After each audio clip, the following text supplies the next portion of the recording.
बल्कि इससे आगे की भी बातें। मेरे अजीज, ये सारे मुद्दे हैं जो चैन से सोने नहीं देते। और अब तो क्लियर हो गया, किसी भी सेकुलर पार्टी के लीडर के पास आदिवासी भाई के बेटों के मुस्तकबिल की फिक्र है, अति पिछड़ा भाइयों के बेटों की फिक्र है, दलित भाइयों के बेटों की बात हो रही है, लेकिन कोई भी सियासी सेकुलर पार्टी मुसलमानों के बेटों के मुस्तकबिल की बात नहीं कर रहा।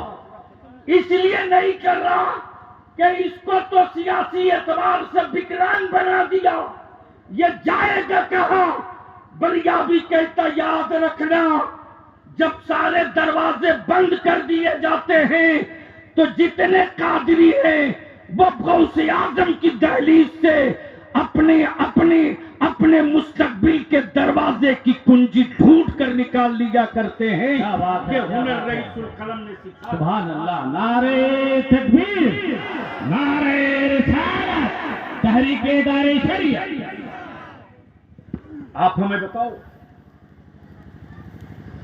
आप हमें बताओ, कोई एक तंजीम, एक संगठन बता दो। मैं अपने उलमा से बड़ी जिम्मेदारी से अर्ज कर रहा हूं, सुनिए। हमारे बच्चों ने हमारे आलिमों की कहां तौहीन बेइज्जती की। इतनी अकीदत और इतनी मोहब्बत करने वाली मजहबी एतबार से दूसरे किसी मजहब की कौम नहीं हो सकती। ऐसा नहीं करो बेटा। अरे उसको क्या पता, बैठ जा बेटा, जल्दी कर, बस 7 मिनट का और टाइम बचा। जो लोग वहां दीवार से सट कर खड़े हैं, बूंदों के कतरों से गल नहीं जाओगे, निकलो मैदान में, अभी तो तूफानों का मुकाबला करने के लिए हम लोग निकल पड़े हैं। मेरे आलिमों के लिए क्या एहतराम है मेरे बच्चों के दिलों में। अगर मेरी जमात का कोई मुत्तकी परहेजगार आलिम अगर है, अगर चारपाई से उठना चाहता है तो मेरे बच्चे जूती सीधी करने के लिए दौड़ जाते हैं। अगर मेरा आलिम खाना खाते वक्त हाथ धोने के लिए हाथ धोने के लिए उठना चाहता है तो मेरे बच्चे बगलदान लेकर दौड़ जाते हैं। हमारे आलिमों ने कहा मस्जिद बनानी है, हमारी कौम के बच्चों ने कहा मौलाना मेरा घर बाद में बनेगा, अल्लाह का घर बना लो, 5000 ईंट ले लो। हमारे आलिमों ने कहा मदरसा बनाएंगे, हमारी कौम के लोगों ने कहा हम जमीन भी देंगे, हम सीमेंट भी देंगे, बनाओ। लेकिन जमीन मेरी, ईंट गिट्टी मिट्टी सीमेंट मेरा, लेकिन आज हुकूमतों का बुलडोजर पागल बन गया है। सरकारी जमीनों पे बनी बिल्डिंगें नहीं तोड़ सकता, लेकिन मेरे बाप दादा की जमीन पर बनी मस्जिद के मीनारे बर्दाश्त नहीं होते। इसलिए मदरसों को दहशतगर्द और टेररिस्ट कहने की मुहिम चल गई। हम अपील करेंगे, विनती करेंगे, सीतामढ़ी के एक एक आलिम से हाथ जोड़ के कहेंगे, अब इस वक्त जो मुस्तकबिल की तस्वीर है वो ये है कि हमारे पास 5 साल का टाइम बचा है, सिर्फ 5 साल। अगर इस 5 साल को हम लोगों ने खट दिया ना तो 75 साल मेरे बच्चों को कोई माई का लाल आंख नहीं दिखा पाएगा। और अगर 5 साल सो गए, सिर्फ 5 साल सो गए, तो याद रखे 75 साल जिस तरह मस्जिद अक्सा के लिए लड़ने में लगा है वही कहानी दोहराई जाएगी। मैं गुजारिश करूंगा सीतामढ़ी के हर ब्लॉक के हर गांव की अहले सुन्नत की मस्जिदें गिन लीजिए, हमारी मस्जिदें कितनी, वहां का सदर सिगरेटी मुतवल्ली कौन है, वहां मेरा इमाम कौन है। अगर आबादी इस लायक नहीं कि मेरे इमाम की मदद कर सके तो काजी साहब सिर्फ चंद दिन आप घूमे ब्लॉक ब्लॉक तो ये जलवा दिख गया है। अगर आलिमों की जमात लेकर गांव गांव निकल जाएंगे तो सीतामढ़ी में ईमान वाला वो तारीख लिख देगा जो अब तक कोई माई का लाल नहीं। नारे तकबीर। ना ना ना। इसलिए मैं इन्हीं चंद जुमलों के साथ मैं शुक्रिया अदा करूं, बीमार भी दुआ फरमाए, और उसी के साथ एक और हमारा अहले सुन्नत का गैर आलिम होकर की भी जमात का बाजू था, अलहाज मोइनुद्दीन अंसारी साहब। जब भागलपुर का दंगा हुआ था उस वक्त मैं बस से सफर करके हजारीबाग गया था पोस्टर देने के लिए। 4 बजे भोर में उस खतरे के माहौल में वो बस स्टैंड पर खड़े थे। मैंने कहा आप क्यों आ गए? उनका जवाब था कि मैं नहीं आऊंगा तो कौन आएगा।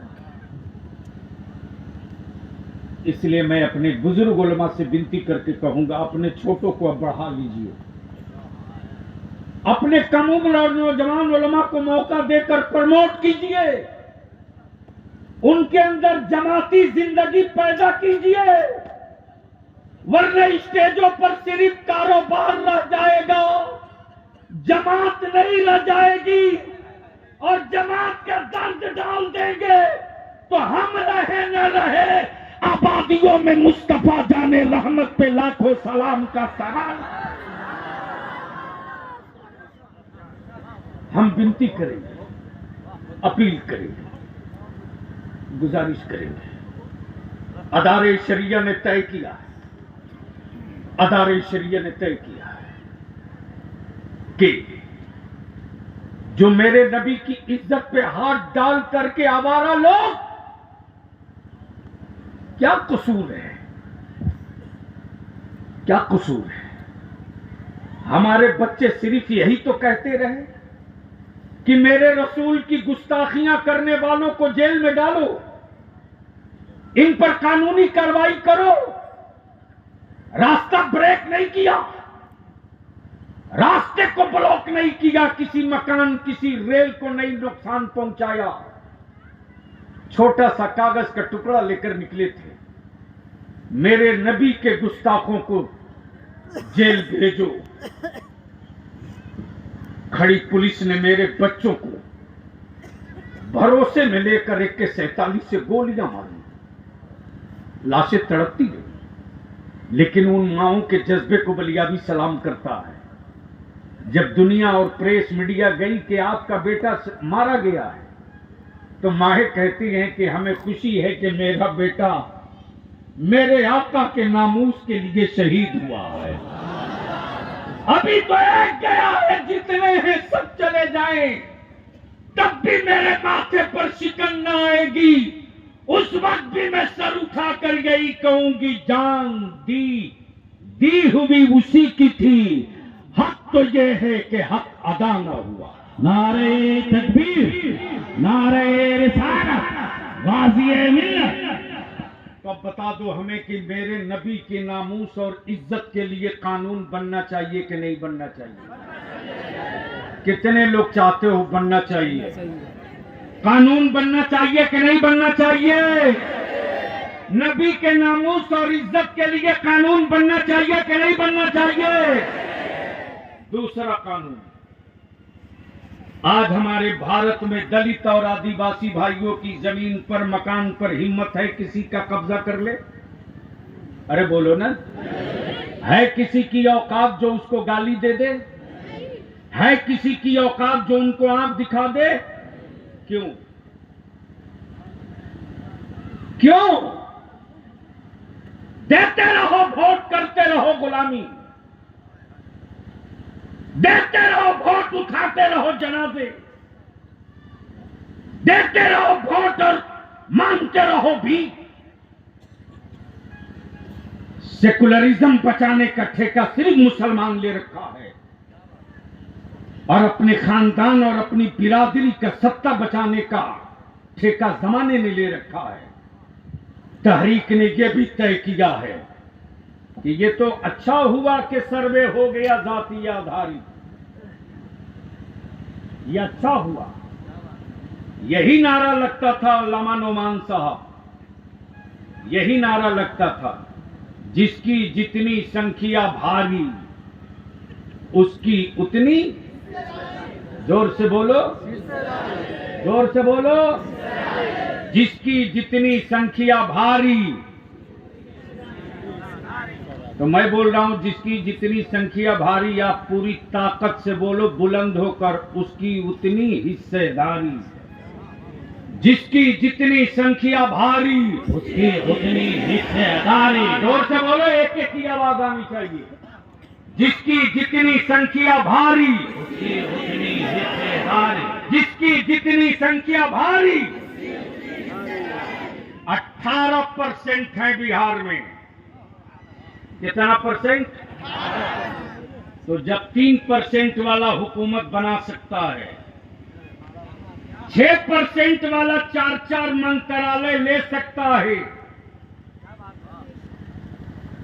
12 से 13% वाला डिप्टी सीएम से लेकर 9 मंत्रालय ले सकता है, तो बलियाबी ने भी तय कर लिया है, इदारे शरिया ने भी यह कर लिया है, जिसकी जितनी संख्या भारी,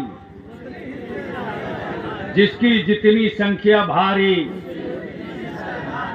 इसी 18% के एतबार से कॉलेज में भी लेंगे, स्कूल में भी लेंगे, पुलिस में भी लेंगे, बीडीओ सीओ में भी लेंगे, दरोगा एसपी में भी लेंगे, कलेक्टर डीएम में भी लेंगे, कॉलेज में भी लेंगे, मेडिकल में भी लेंगे। तब ये लड़ाई होनी चाहिए कि नहीं होनी चाहिए? जोर से बोलो, होनी चाहिए कि नहीं? कब तक सेंटरिंग की काठी ठोकोगे?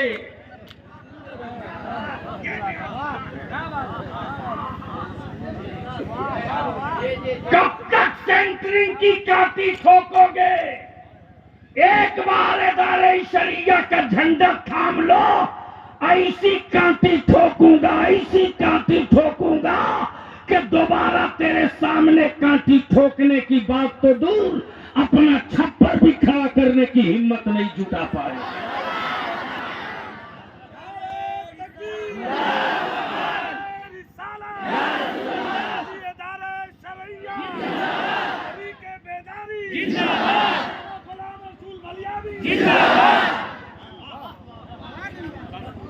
बताओ मुझको, लावारिस समझकर, जंगली घास समझकर किसने मेरे बच्चों को नहीं रौंदा? और किसी भी सियासी पार्टी में हो मुसलमानों, डरना मत। अरे तेरा बलियाबी वो है रे जो किस पार्टी का लोग नहीं आता तेरे बलियाबी के पास। पार्ट टाइम बलियाबी राजनीति करता है, फुल टाइम रजा के मसलक का झंडा ढोता है। इसकी मोहताजी नहीं है कि कोई मुझको देगा। अरे तेरी क्या औकात? मुझ में दम होगा तो छाती फाड़ के हिस्सा निकाल के अपने बच्चों को बांट दूंगा। हाँ, जिसने इदारे शरिया की इमारत नई न देखी हो, एक बार देख ली तो व्हाट्सएप फेसबुक पर मंतिक लिखना भूल जाएगा। कल तक मेरी जमात को लोग मुफलिसिया बोलते थे, आज रईसुल कलम सेमिनार हॉल में दाखिल होते ही टेम्परेचर औकात में आ जाता है कि मौलवियत को बाकी रखते हुए असरे हाजिर के तकाजों के लिए क्या काम हुआ। तो मुझको बता दो आखिरी बात कि इस वक्त दलित भाइयों की जमीन जायदाद मकान बेटा भतीजा को कोई आंख दिखा सकता? जोर से बोलो, जोर से बोलो। क्यों? इसलिए कि उनके बीच भरोसा और एतमाद पैदा करने के लिए दलित एक्ट बना। एक पन्ना लिख के दे दे तो पूरा खानदान घर छोड़ के नहीं, गांव छोड़ के भाग जाता। अदारे शरिया ने महसूस किया कि चलती हुई ट्रेनों में कत्लेआम, राह चलते मॉब लिंचिंग, गाड़ी रोककर नाम पूछकर मार देना, ये भारत में आम चलन और फैशन बन गया। अदालतें चुप हैं, कोर्ट खामोश है, पुलिस प्रशासन हाथ पर हाथ देकर मुखदर्शक है। इसलिए कि उसके मां की गोद वीरान नहीं, मेरी मां की गोद वीरान हुई। तब इदारे शरिया ने तय किया कि भारत के मुसलमानों के बीच एतमाद और भरोसा पैदा करने के लिए जिस तरह दलित भाइयों के बीच भरोसा जगाने के लिए दलित एक्ट बना है, वक्त आ गया है कि मुसलमानों के बच्चों में भरोसा पैदा करने के लिए उन्हीं धाराओं के साथ मुस्लिम सेफ्टी एक्ट बने। जोर से बोलो, ये बनना चाहिए कि नहीं? बनना चाहिए। इसके लिए अगर आंदोलन करना पड़े तो करोगे कि नहीं? जेल चलना पड़े तो चलोगे कि नहीं? चक्का जाम करना पड़े तो करोगे कि नहीं? और अगर कोई इदारे शरिया बड़ा फैसला ले ले तो इदारे शरिया का फैसला मानोगे या पार्टियों की नौकरी करोगे? अगर बलियाबी कोई फैसला ले तो मानोगे कि नहीं मानोगे? अगर मेरे उलमा फैसला ले तो मानोगे कि नहीं मानोगे? इसलिए जिसके जिसके पास व्हाट्सएप फेसबुक है, सारे लोग एक दूसरे को ये पैगाम दो कि अब तक हम पार्टियों का झंडा लेकर निकलते रहे, उम्मत को मुत्तहिद करने के लिए मुस्तफा अव्वल भी है, मुस्तफा आखिर भी है। इसलिए हमने किसी एक सिंबल का झंडा नहीं लिया, नबी की इज्जत और नामूस का झंडा उठाया है। अब तक पार्टियों का झंडा लेकर निकले थे, अब मुस्तफा की इज्जत का झंडा लेकर निकले। तो ये कानून बनना चाहिए कि नहीं बनना चाहिए? तीसरा है, आबादी के हिसाब से मुसलमानों के बच्चों को हिस्सेदारी मिलनी चाहिए कि नहीं? उर्दू की जो खाली जगहें हैं उसको भरनी चाहिए कि नहीं?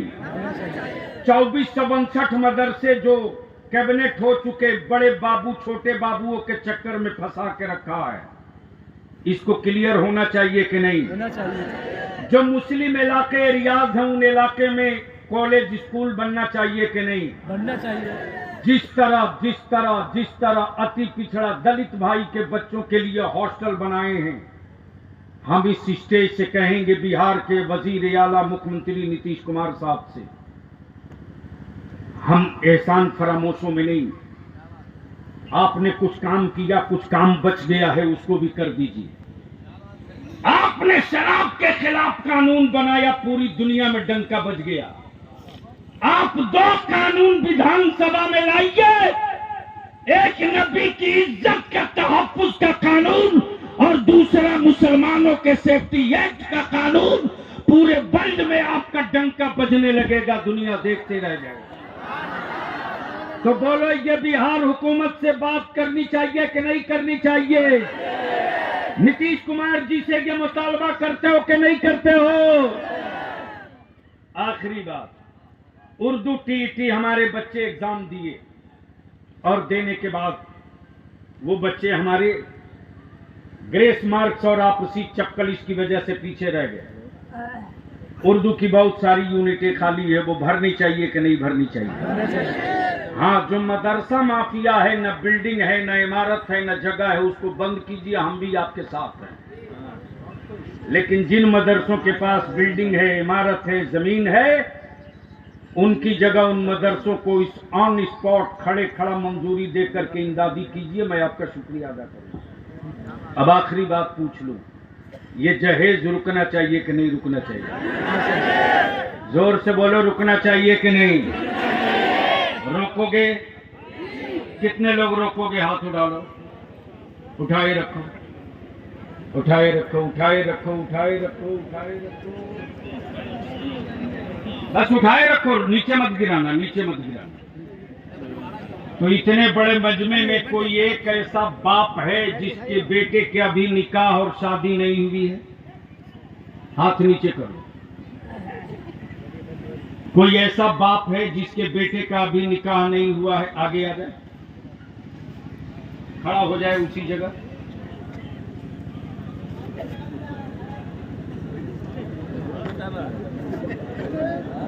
अरे खड़े हो जाइए, जिनके कुंवारे बेटों के बाप खड़े हो जाइए। माशाल्लाह, एक जवान खड़ा हुआ। 2 3 4 5। खड़े हो जाइए जिसको जिनका बेटा कुंवारा है और इस तहरीक का हिस्सा बनना चाहते हैं वो खड़े। दहेज का डिमांड नहीं करेंगे, वो खड़े हो जाइए। कौन कितने लोग हैं? 17। बाकी लोग जितने बैठे हैं सब अपने बेटे की शादी कर चुके हैं। इसका मतलब मन में अभी बेईमानी है। बेटा नहीं पैदा किया, बच्चू तेरे बाप ने तुझको जानवर समझ रखा है, बेचेगा बेचेगा। अब तय करो कि तुम घोड़ा हो कि गधा हो कि बकरी हो, क्या हो, किस रेट में बिकोगे। हमारे उलमा भी खड़े हो गए। अरे माशाल्लाह मुफ्ती हसन साहब, काजी बलियाली साहब, साहब, हो सकता है ऐसा कि बाप कम आए हो, नौजवान ज्यादा आए हों, तो जो नौजवान अपनी शादी में डिमांड नहीं करेंगे वो नौजवान खड़े होकर टाइट करें।